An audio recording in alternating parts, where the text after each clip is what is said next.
पूर्व साथियों के निधन के बारे में सूचित करना है। कर्नल सोनाराम चौधरी राजस्थान के बाड़मेर संसदीय निर्वाचन क्षेत्र से 11वीं, 12वीं, 13वीं और 16वीं लोकसभा के सदस्य रहे। अपने कार्यकाल के दौरान वे कई संसदीय समिति के सदस्य भी रहे। उन्होंने राजस्थान विधानसभा के सदस्य के रूप में भी अपनी सेवाएं दी।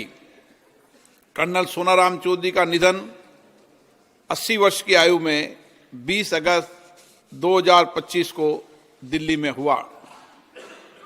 प्रोफेसर विजय कुमार मल्होत्रा राष्ट्रीय राज्य क्षेत्र दिल्ली के दक्षिण दिल्ली संसदीय निर्वाचन क्षेत्र से 6ठी, 9वीं, 13वीं और 14वीं लोकसभा के सदस्य रहे।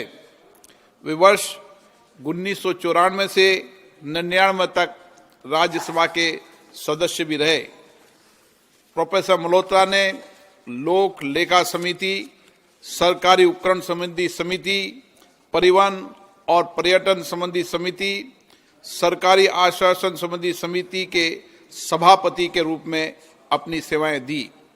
वे अन्य कई संसदीय समितियों के सदस्य भी रहे।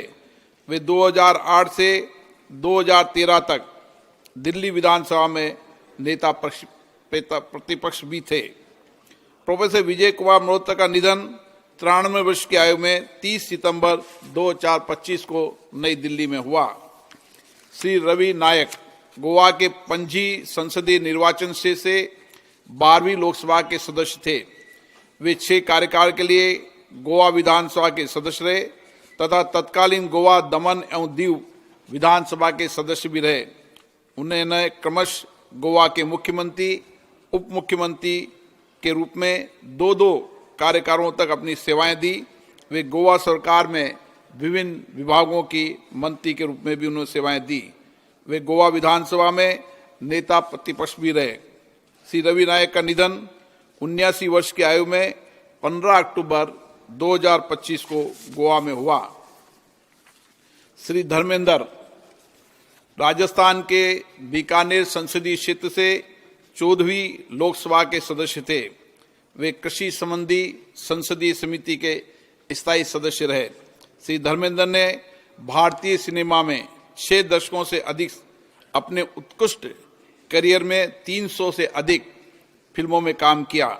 कला और भारतीय सिनेमा में श्री धर्मेंद्र को विशेष योगदान के लिए 2012 में पद्म भूषण से भी सम्मानित किया गया और 1997 में उन्हें film care life style achievement award से भी सम्मानित किया गया। श्री धर्मेंद्र का निधन 85 वर्ष की आयु में 24 नवंबर 2025 को मुंबई में हुआ। श्री प्रकाश जायसवाल उत्तर प्रदेश के कानपुर संसदीय निर्वाचन क्षेत्र से 13वीं, 14वीं और 15वीं लोकसभा के सदस्य रहे। श्री जायसवाल ने केंद्रीय कोयला मंत्री, सांख्यिकी मंत्री के स्वतंत्र प्रभाव तथा गृह राज्य मंत्री के रूप में भी अपनी सेवाएं दी। उन्होंने विभिन्न संसदीय समितियों के सदस्य के रूप में भी अपनी सेवाएं दी। श्री प्रकाश जायसवाल का निधन 28 नवंबर 2025 को कानपुर में 81 वर्ष की आयु में हुआ। ये सभा अपने पूर्व सहयोगियों के निधन पर गहरा शोक व्यक्त करती है। शोक संतप्त परिवारों के प्रति अपनी संवेदना व्यक्त करती है। अब सभा दिवंगत आत्माओं के सम्मान में मौन रहेगी।